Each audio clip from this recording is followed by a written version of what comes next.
facts to the Transformers. Talking about Ian Bryce for a minute, who's been our producer on The Island and on the two Transformers movies, and did Saving Private Ryan. And did Private Ryan and Hancock, and is as good as it gets when it comes to making things like this happen. I mean, it is not an easy thing to shoot in the Middle East, and there are so many different things you have to go through to get approvals. It's not something that they afford you very often, and you have to be very clear about what your intention is and how you want to portray their country and all the right questions that they ask, you know? Yeah, Ian Bryce is part diplomat, part general, part magic. And never complains. Yeah. And has literally never told us that something couldn't be done, which is all you really could ever ask for. Yeah.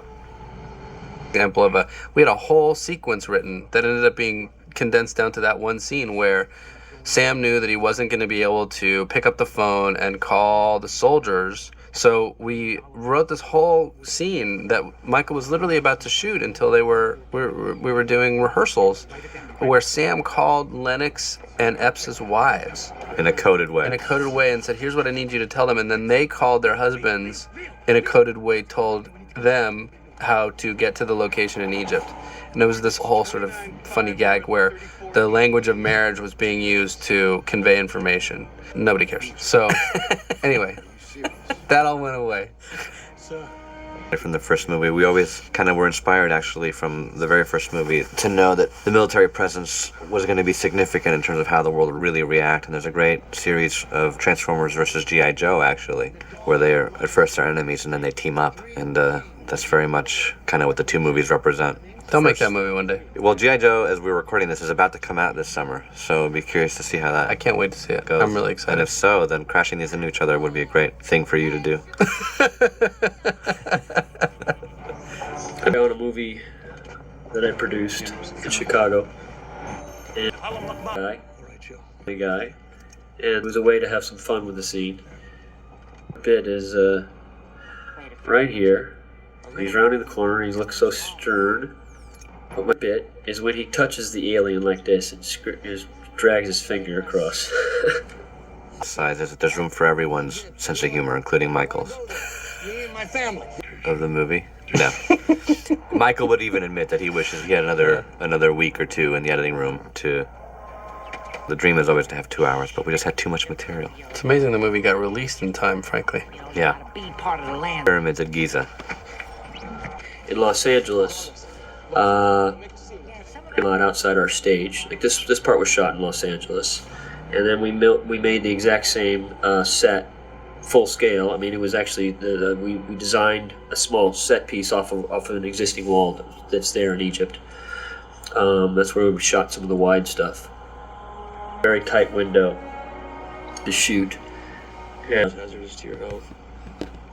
Right here. Dangerous boy. Where this is where it was called Blue Night.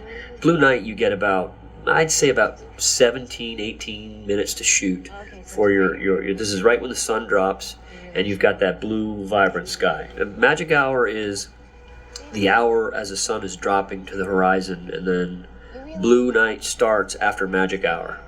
I call it Blue Night. I mean, this is where we've still got an exposure for our cameras, and it still looks like dawnbreak or dusk. And as you can see, I'm telling you, this is our first day here in Egypt. And of course, my crew was very giddy. It's the end of the show. It's been a long, fun show, but they all had their video cameras out. And, I am serious as all can be to get my night and get this scene. It was very important.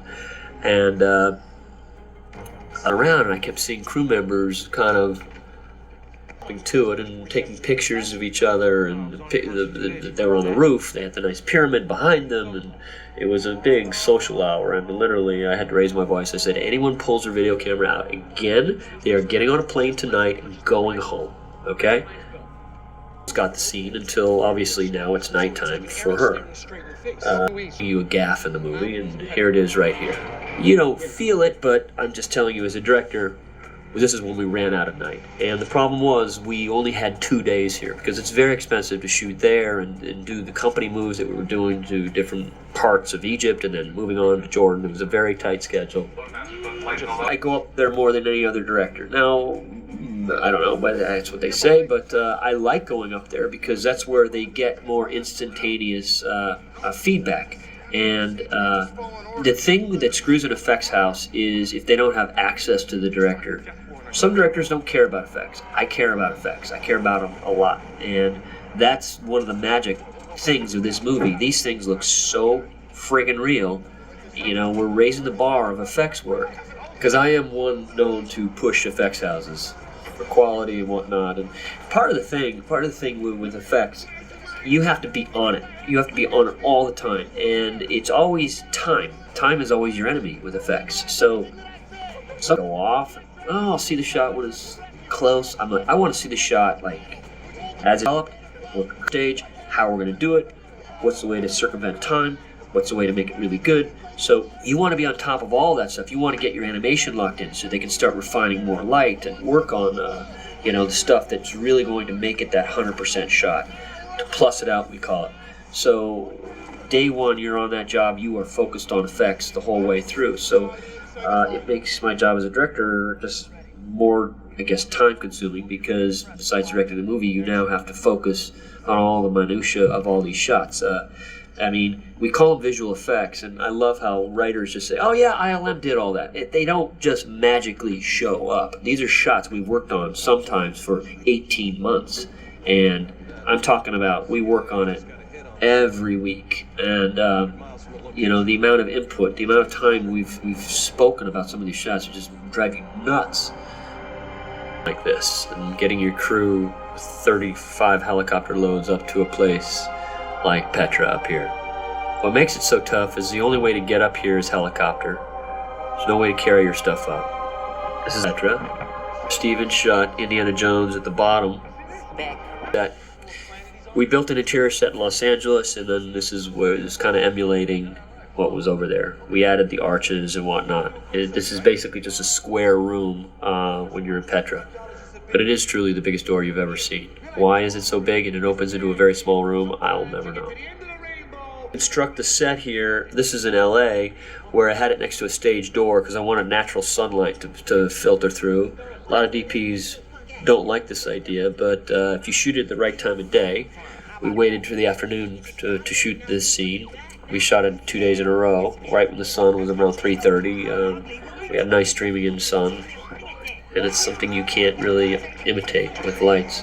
DP's always afraid of it because he doesn't have total control, and it's just DP's like total control, but you can't imitate the sun. You just can't always imitate that feel of the sun and that quality, and by bouncing a gold griff.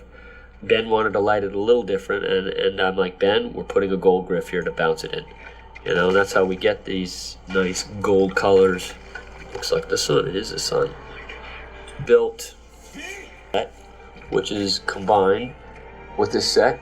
It's a breakaway wall, and production designer found this is all carved foam inside of here, and it takes one of the best sculptors in the business here months to carve this stuff, and Nigel was able to find real metallized coating, which gave it this metal feel. So it's kind of a new invention.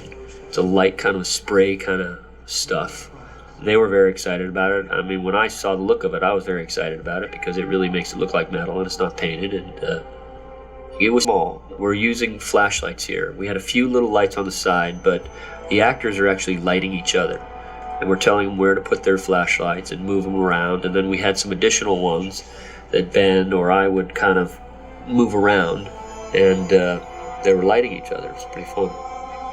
The matrix of leadership, as it had been presented in all the comics and in the cartoons, the idea was it was something that you had to earn. That Right. Your leadership had to be demonstrated in order for you to get it. And that ultimately felt like tying that into the mythology of the original primes who had sacrificed themselves and had put their spirits into the matrix, and that only someone who evidenced those qualities would be able to earn the matrix. And again, Shia's whole demeanor along those lines changes from Optimus's death, and he's the old Sam Witwicky in a way up until that moment. Right. And for the rest of the movie, you can even see it in the way he carries himself. He's a little bit more that he. Well, he has a different leadership. drive. Yeah. His drive is to avenge his